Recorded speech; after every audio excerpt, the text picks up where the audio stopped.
ये जो खबर हम आपको देने वाले हैं ये आपकी चिंता बढ़ाने वाली है, या यूं कहिए कि आपकी चिंता का ये विश्लेषण है।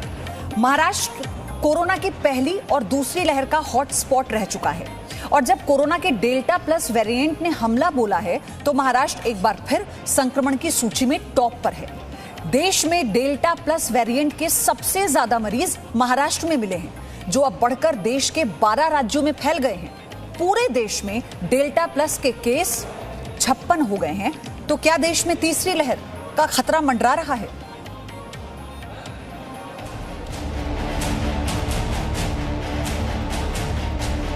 कोरोना ने रूप बदलकर किया है हमला।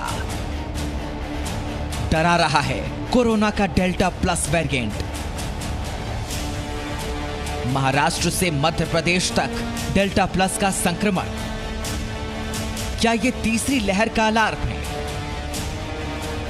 कोरोना के बदलते स्वरूप लगातार खतरा बने हुए हैं।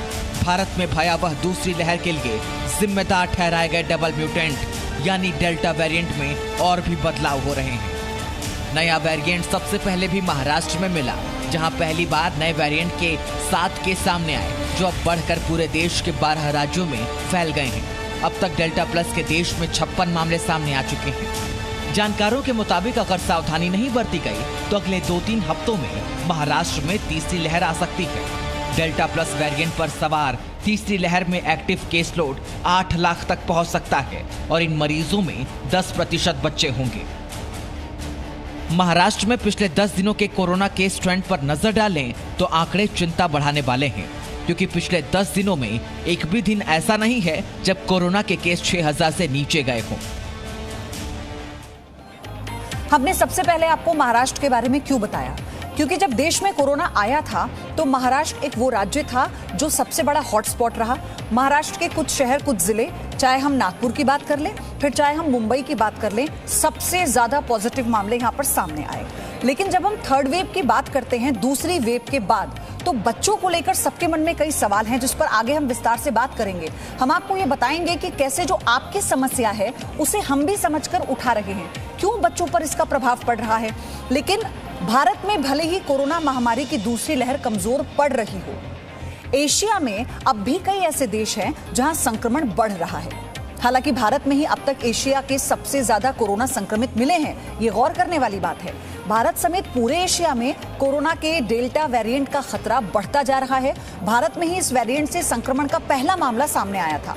अब तो देश में तीसरी लहर की आशंका के बीच डेल्टा प्लस वेरिएंट भी खतरे की घंटी बजा रहा है। भारत समेत एशिया के 7 देशों पर कोरोना की सबसे ज्यादा मार पड़ी है। आप इसे समझिए, एशिया में नंबर 1 है भारत, लेकिन दुनिया में दूसरे नंबर पर है। तुर्की की अगर बात करें तो भारत के बाद दूसरा सबसे ज्यादा प्रभावित देश है तुर्की। ईरान की बात कीजिए, आप हैरान हो जाएंगे, ईरान में तो 5वीं लहर से लोग जूझ रहे हैं। मतलब पूरा देश कितनी बड़ी चुनौती का सामना कर रहा है। इंडोनेशिया में डेल्टा वेरिएंट की वजह से लॉकडाउन को बढ़ाना पड़ गया, क्योंकि इसके अलावा कोई विकल्प किसी सरकार के पास या किसी देश के पास फिलहाल नहीं है। फिलीपींस, यहां पर 14,24,000 संक्रमित हैं। इराक की बात कीजिए, वैक्सीनेशन की धीमी रफ्तार ने यहां मुश्किल बढ़ा दी है और इस देश के सामने दोहरी चुनौती है। पाकिस्तान, डेल्टा वेरिएंट की वजह से चौथी लहर की चेतावनी पाकिस्तान के सामने है।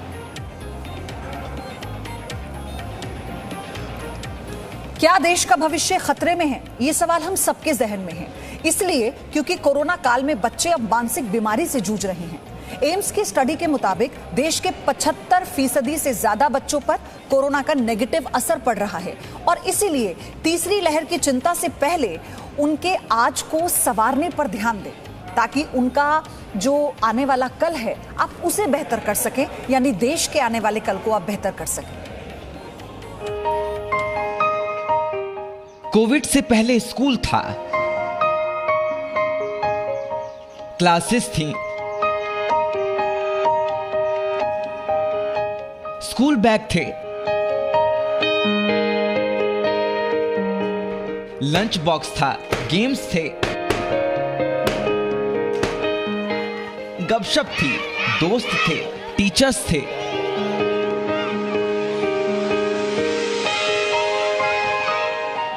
एग्जाम से लेकर फंक्शंस तक सब कुछ था।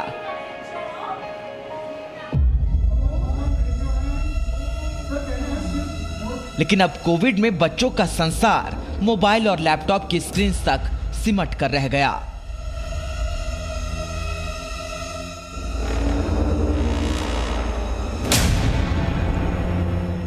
माता पिता तक को एहसास नहीं कि बच्चों के मन पर इन हालात का क्या असर पड़ रहा है। लेकिन एम्स की एक स्टडी ने बच्चों की मानसिक सेहत को लेकर अलार्म बजा दिया है। इस स्टडी के मुताबिक बच्चों में साइकोलॉजिकल बीमारियां पनपने लगी हैं।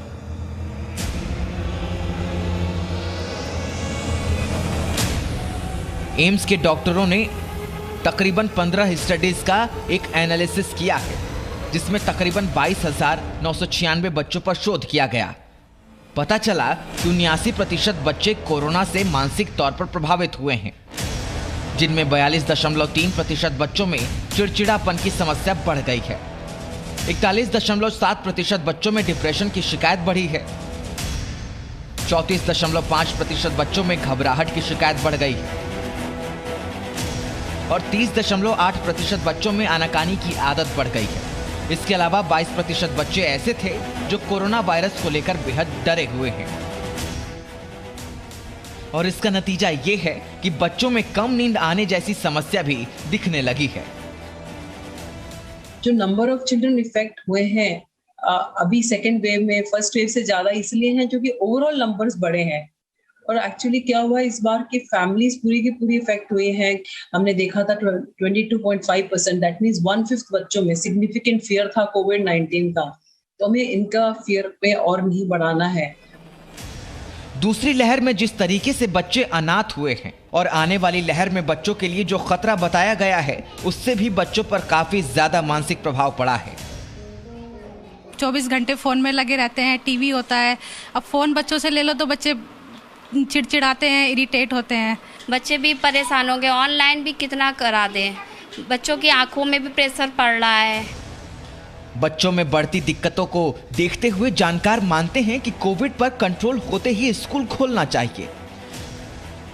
बीमारी से जो है जितना हार्म हो रहा है उससे कई टाइम ज़्यादा कर रहे हैं। उनके ओवरऑल विकास पे प्रभाव पड़ता है, उनकी मानसिक स्थिति पे प्रभाव पड़ता है।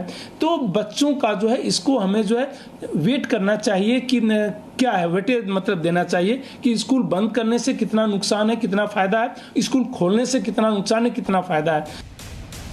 हालांकि भारत में भी केंद्रीय शिक्षा मंत्रालय ने स्कूलों को खोलने को लेकर राज्यों को फैसले लेने को कहा है, लेकिन फिलहाल कहीं स्कूल खुलता नहीं दिख रहा।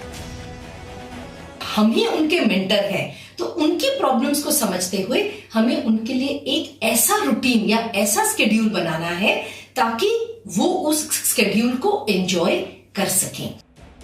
स्कूल नहीं खोलने के पीछे तीसरी लहर में बच्चों को खतरे की आशंका जताई जा रही है, लेकिन इंडियन एकेडमी ऑफ पेडियाट्रिक्स यानी IAP ने कहा कि अब तक बच्चों में लगभग 90% संक्रमण हल्के या एसिम्प्टोमेटिक रहे हैं। भारतीय बाल रोग एकेडमी ने भी कहा कि इस बात के सबूत नहीं मिल रहे हैं कि कोरोना की तीसरी लहर में बच्चों के लिए ज्यादा खतरा है। क्योंकि बच्चे अभी प्रोटेक्टेड हैं, उनमें केसेस ज़्यादा हो सकते हैं क्योंकि अभी तक वो घर पे रहे हैं, स्कूल पे नहीं गए हैं या कॉलेजेस में लोग बच्चे नहीं गए हैं। और जब ये स्कूल और कॉलेजेस खुलेंगे, बच्चे आपस में मिलेंगे तो शायद केसेस बढ़ सकते होंगे। लेकिन अभी तक जो भी डेटा है वो ये कहते हैं कि बच्चों में इन्फेक्शन माइल्ड होगा, ज़्यादातर बच्चों में एडमिशन की जरूरत नहीं पड़ेगी। लेकिन जब तक स्कूल खुलते नहीं तब तक बच्चों के स्वस्थ मानसिक स्वास्थ्य के लिए कुछ टिप्स का ख्याल रखा जा सकता है। अब ये चुनौती माता पिता के सामने है कि महीनों से घर में बंद छोटे बच्चों के शारीरिक और मानसिक स्वास्थ्य की देखभाल वो किस कदर कर पाते हैं। पिछले 1.5 साल से घरों में कैद बच्चों की हालत का अंदाजा आप इस बात से लगा सकते हैं कि घर के दायरे में उनकी फिजिकल फिटनेस ना के बराबर है। इसीलिए तीसरी लहर की फिक्र में घुलने से बेहतर है कि उनके साथ वक्त बिताएं और उनकी फिजिकल एक्सरसाइज पर घर के अंदर ही सही लेकिन ध्यान जरूर दें, वरना आने वाला समय तीसरी लहर लाए या ना लाए बच्चों के लिए मानसिक बीमारियों के साथ साथ कई शारीरिक बीमारियां भी ले आएगा। पूजा मक्कड़, जी मीडिया, दिल्ली। अभी तक आपने ये देखा कि कोरोना कैसे बच्चों पर मानसिक असर डाल रहा है। अब आपको हम ये दिखाते हैं कैसे कोरोना मानसिक के अलावा भी बच्चों पर शारीरिक असर डाल रहा है। वजह यह है कि बीते करीब 1.5 साल से घरों में बच्चे कैद हैं। दिल्ली और नोएडा के अस्पतालों में इस तरह की समस्याओं से ग्रस्त बच्चे इलाज के लिए पहुंच रहे हैं। ये रिपोर्ट आपको देखनी चाहिए।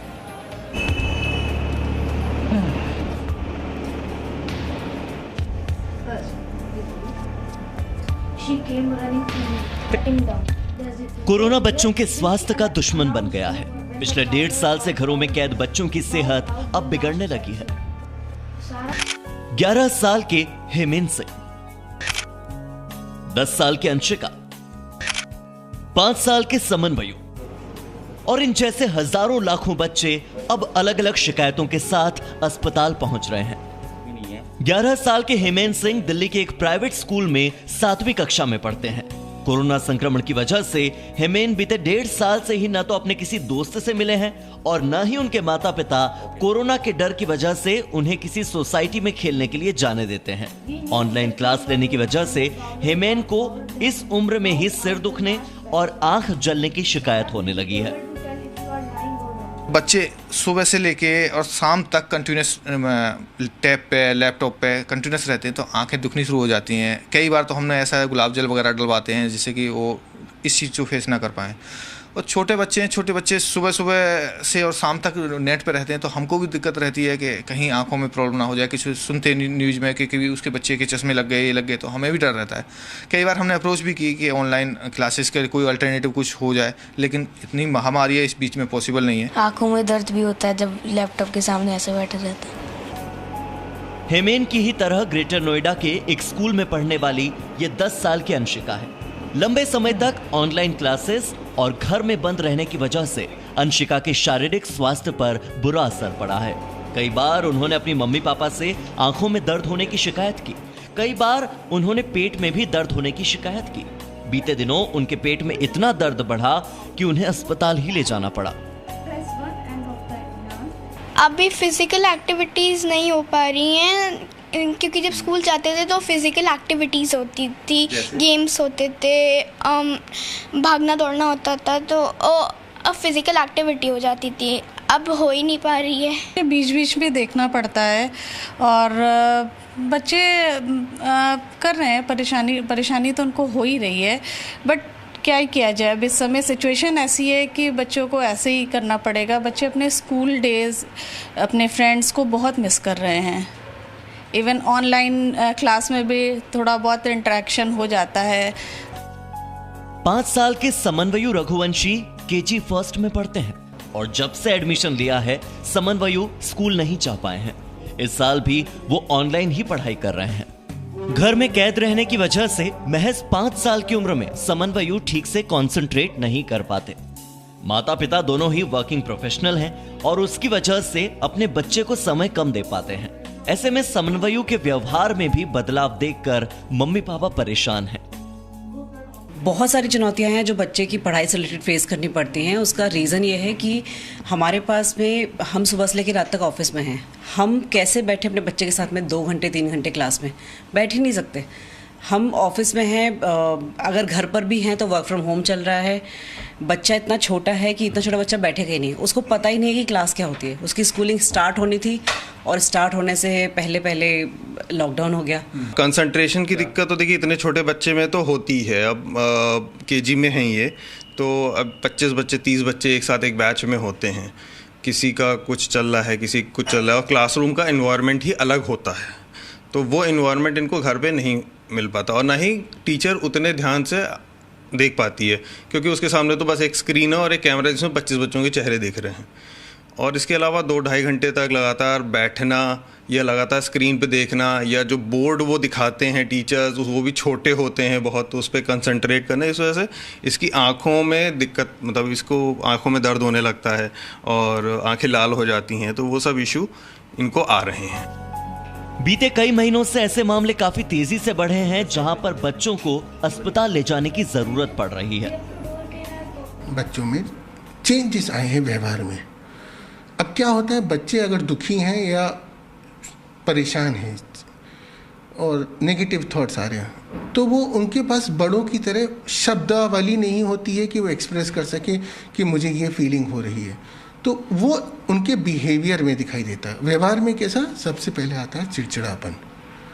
बच्चा ये नहीं कहता कि मैं उदास हूँ, बच्चा चिड़चिड़ाने लग जाता है, खाना कम खाने लग जाता है, ऑनलाइन क्लासेस भी एब्सेंट मारने लग जाता है, देर से सो रहा है, देर से उठ रहा है, इस तरह की चीज़ें करने लग जाता है। और आप कुछ बोलेंगे तो एकदम से रोने लगेगा या गुस्सा करने लगेगा। तो ये जो व्यवहार में चेंजेस आते हैं, ये शुरुआती लक्षण होते हैं बच्चों के अंदर कि उनको अवसाद या चिंता, इसको हम लोग एंजाइटी डिसऑर्डर बोलते हैं, वो कवर कर रही है। इस तरह के केसेस मैं ये नहीं कहूँगा सीवियर फॉर्म में, लेकिन छोटे फॉर्म्स में बढ़े हैं, लोगों ने जागरूक हुए हैं और इस बारे में मिलते हैं हम लोगों से और हम उनको उस प्रॉपर सलाह देते हैं जो कि केस टू केस बेसिस पे डिपेंड होती है। हैरानी की बात यह है कि ऐसे मामले सिर्फ दिल्ली और उसके आसपास के इलाकों में ही नहीं, बल्कि देश और दुनिया के कई अस्पतालों में आ रहे हैं, जहां माता पिता अपने बच्चों को लेकर पहुंच रहे हैं। एक रिपोर्ट के मुताबिक अमेरिका के मानसिक रोग विभागों में पिछले 1.5 साल में 5 से 11 साल के उन बच्चों की विजिट ज्यादा बढ़ चुकी है जिनका कोरोना काल के दौरान शारीरिक या फिर मानसिक स्वास्थ्य पर बुरा असर पड़ा था। ब्यूरो रिपोर्ट, जी मीडिया। हमारी ये स्पेशल रिपोर्ट आपको दिखाने का मकसद सिर्फ इतना था कि आप इससे सावधान हो और अपने बच्चों के मानसिक विकास को लेकर, फिजिकल एक्टिविटी को लेकर कैसे घर में ही आपको नए विकल्प खोजने होंगे, क्योंकि ये दौर ऐसा है कि आने वाले समय में भी आपके बच्चे को घर में ही रहना पड़ेगा, क्योंकि उसकी सुरक्षा भी आपके हाथ में है। Presenting B News app available on Google Play and App Store. Download it now.